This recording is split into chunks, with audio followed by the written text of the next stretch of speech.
How the Diddy Conspiracy duped America Satanic Hysteria has gone mainstream. First the facts, then the alternative facts.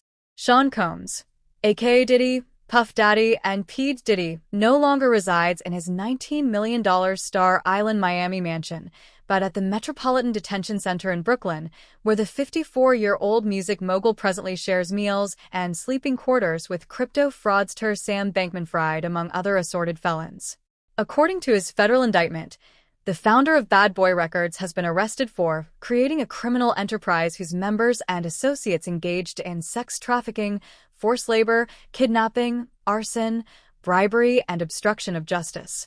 The tabloids have reveled in the story of days-long orgies, fueled by alcohol, drugs, and those 1,000 bottles of baby oil discovered on the premises. The debauchery was like something out of The Great Gatsby, recalled Elizabeth Ovison, best-selling author of Confessions of a Video Vixen, men in tuxedos, topless women in angel wings, champagne and synchronized swimmers on the outside, with group sex in the bathrooms, trays of hors d'oeuvres and drug pills being passed around on the inside. One Diddy party allegedly took place on a private jet that flew around the world for days, an innovation which would have tickled the imagination of Fitzgerald.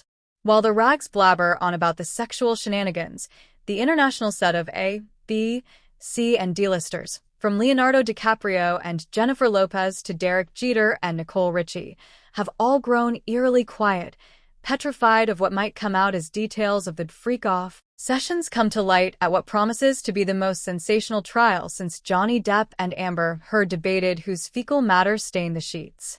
That's not to mention the scores of ex-Diddy friends and relations on tenterhooks in anticipation of the upcoming Diddy abuse Netflix docuseries, a complex narrative spanning decades, according to the headline of a Variety exclusive. Already, the tentacles of the scandal have touched some of the most powerful names in the music industry, from Def Jam Recordings co-founder Russell Simmons to the legendary Clive Davis. The unseemly circus has led comedian Bill Maher to conclude that the music industry is this open cesspool of misogyny and, frankly, rape and sexual harassment, and somehow the angel of death has flown over them. And, as usual, Maher is onto something, albeit something unsettling.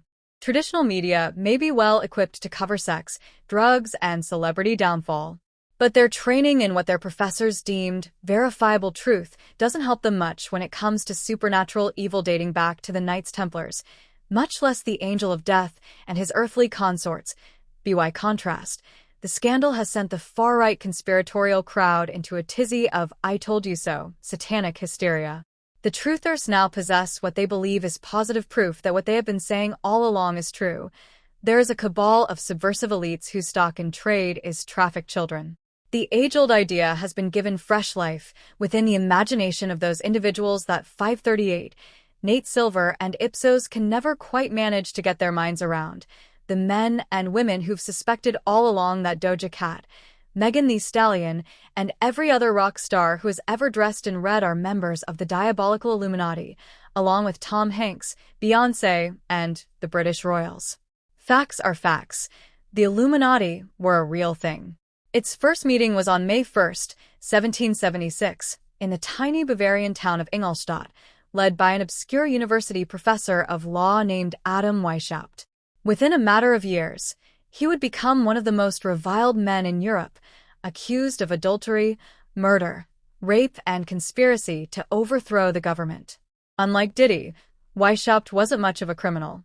He created the Illuminati because he couldn't afford the dues to be a Freemason. He kept his society a secret because the Enlightenment ideas he professed were unpopular among the Jesuits then in power. That women might possess intelligence equal to men, that a human from Africa might be as human as one from Europe, that there might not be an Orthodox Catholic God. These were not only widely palatable but popular liberal ideals, and in a few years the ranks of the Illuminati would expand to more than 2,000 members of the social elite: aristocrats, bankers, barons, diplomats, doctors, writers, and wits. Had Adam Weishaupt lived in America, we might revere his name alongside Adams, Jefferson, and Madison. Instead, the Jesuits convinced Karl Theodor, the Duke of Bavaria, to declare the Illuminati a subversive organization. A tranche of government-sponsored pamphlets proliferated, declaring that the Illuminati were debauched sodomites, that they ran prostitution rings, that they drank the blood of trafficked children, and were working under the auspices of the Angel of Death. The barrage of sensational media horrified the reading public of Germany, France, and Britain, then crossed the Atlantic to the United States, where Illuminati hysteria soon ignited waves of political fear and eventually energized Robert F. Kennedy Jr.'s presidential campaign. None of which is news to anyone who's been following conspiratorial social media accounts dedicated to the Omni War, the Clinton murders, the goings-on at Epstein Island, or raw milk. Clearly, Diddy had joined the ranks of the diabolicals who populate the IMF and World Economic Forum. This is obvious to everyone. Everyone, that is, except the so-called mainstream media, who continue to ignore the salient fact of the alternative facts. Exhibit A. The memoirs of Diddy's ex-wife, Kim Porter, recently salvaged from the dung heap of discarded DG trash, which recently topped the Amazon charts, despite concerns that they are fake, and despite the fact that Porter is dead.